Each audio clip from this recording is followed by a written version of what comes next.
Hi friends, வணக்கம். Welcome to your recipes diary. நம்ம இன்னைக்கு 10 நிமிஷத்தில் கடலை மாவு அல்வா எப்படி செய்யறதுன்னு பார்க்க போகிறோம். ரொம்ப சுவையாக இருக்கும். வாங்க இப்போ வீடியோக்குள்ளே போய் பார்க்கலாம். முதல்ல ஸ்டவ்வில் ஒரு பேன் வச்சு ஹீட் பண்ணிக்கலாம். 1 கப் நெய் சேர்த்துக்கோங்க. நெய் நல்லா உருகி வந்ததும் 1 கப் கடலை மாவு சேர்த்துக்கலாம். 2 டேபிள் ஸ்பூன் ரவை சேர்த்துக்கோங்க. இப்போ கடலை மாவு ரவையை நெய்யோடு சேர்த்து நல்லா கலந்து விட்டுக்கலாம். கடலை மாவு சேர்த்து கலந்து விட்டதுக்கு அப்புறமா லோ டு மீடியம் ஃப்ளேம்ல 6 8 நிமிஷம் வரைக்கும் நல்லா கிண்டி விட்டுக்கிட்டே இருங்க.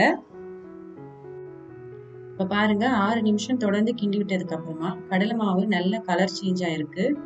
நெய்யோடு சேர்த்து கடலை மாவுல இருந்து நல்ல ஒரு அரோமேட்டிக் ஃப்ளேவர் வருது. கடலை மாவோட கலரும் பாருங்க லைட்டா நல்லா மாறி வந்திருக்கு. நம்ம இப்போ இதுல காய்ச்சி ஆற வச்ச பால் சேர்த்துக்கலாம். 2 டேபிள் ஸ்பூன் பால் சேர்த்துக்கலாம். லோ ஃப்ளேம்ல கொஞ்சம் கொஞ்சமா சேர்த்துக்கலாம்.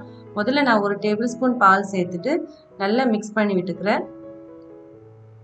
பால் சேர்க்கும் போது அல்வாக்கு நல்ல ஒரு டேஸ்ட் கிடைக்கும். பாலோட சேர்ந்து ஒரு 20-30 செகண்ட் கடலை மாவு நல்லா வேக விடலாம். இப்போ இதுல மீதி இருக்கிற பாலையும் சேர்த்துடலாம். ஒரு 1 நிமிஷத்துக்கு இதை நல்லா மிக்ஸ் பண்ணி விட்டுக்கிட்டே இருக்கலாம். 1 நிமிஷத்துக்கு அப்புறமா நம்ம இதுல சர்க்கரை சேர்த்துக்கலாம். 1 கப் கடலை மாவுக்கு 3/4 கப் நாட்டு சர்க்கரை சேர்த்துக்கலாம். இப்ப சர்க்கரையை நல்லா கலந்து விட்டுக்கலாம். நீங்க இதுல வெள்ளை சர்க்கரை வேணும்னாலும் சேர்த்துக்கலாம். 1/2 கப்ல இருந்து 3/4 கப் வரைக்கும் உங்க டேஸ்ட்டுக்கு ஏற்ற மாதிரி நீங்க சேர்த்துக்கோங்க.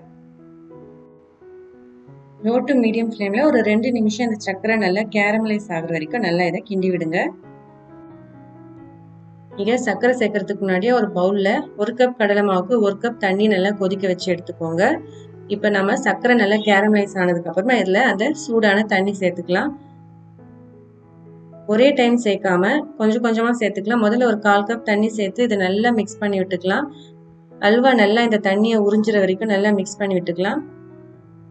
இப்போ நல்லா இன்னும் கொஞ்சம் தண்ணி சேர்த்துக்கலாம். இப்போ நல்லா அல்வா தண்ணி உறிஞ்சதுக்கு அப்புறம் மீதி இருக்கிற தண்ணி சேர்த்து நல்லா இதை மிக்ஸ் பண்ணி விட்டுடலாம்.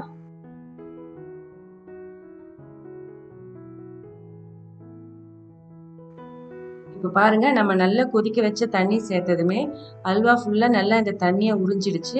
நல்லா அல்வாவும் திரண்டு வருது. இப்போ இந்த ஸ்டேஜ்ல நம்ம ஸ்டவ் ஆஃப் பண்ணிடலாம். இதுக்கு மேல நம்ம இதை குக் பண்ணா அல்வாவோட டேஸ்டும் ஃப்ளேவரும் மாறிடும். அதனால இமீடியட்டா நீங்க ஸ்டவ் ஆஃப் பண்ணிடுங்க. இப்போ இதுல 1/2 டீஸ்பூன் ஏலக்காய் பொடி சேர்த்துக்கலாம். இதை நல்லா மிக்ஸ் பண்ணி விட்டுக்கலாம். இப்போ இதுல கட் பண்ணி வச்ச நட்ஸ் சேர்த்துக்கலாம். உங்களுக்கு விருப்பப்பட்ட நட்ஸ் நீங்க இதுல சேர்த்து கலந்துக்கலாம். கடைசியா ஒரு 2 டேபிள் ஸ்பூன் நெய் சூடா இருக்கும் போதே சேர்த்து நல்லா மிக்ஸ் பண்ணி விட்டுடுங்க. நெய் சேர்க்கும் போது அல்வாக்கு நல்ல ஒரு ஷைன் கிடைக்கும்.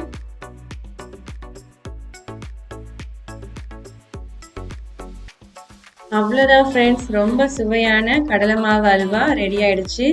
ரொம்ப குயிக்காக 10 நிமிஷத்தில் இந்த அல்வாவை செஞ்சு முடிச்சிடலாம். நல்லா டேஸ்டாகவும் இருக்கும். இந்த ரெசிபி நீங்கள் ட்ரை பண்ணி பார்த்தீங்கன்னா எப்படி வந்துச்சுன்றதை கண்டிப்பாக கமெண்ட்டில் சொல்லுங்கள். இந்த வீடியோ உங்களுக்கு பிடிச்சிருந்தா லைக் பண்ணுங்கள். மறக்காமல் யோர் ரெசிபிஸ் டைரி சேனலை சப்ஸ்கிரைப் பண்ணி கூடவே பெல் ஐக்கானையும் ப்ரெஸ் பண்ணி ஆல் ஆப்ஷன் செலக்ட் பண்ணுங்கள்.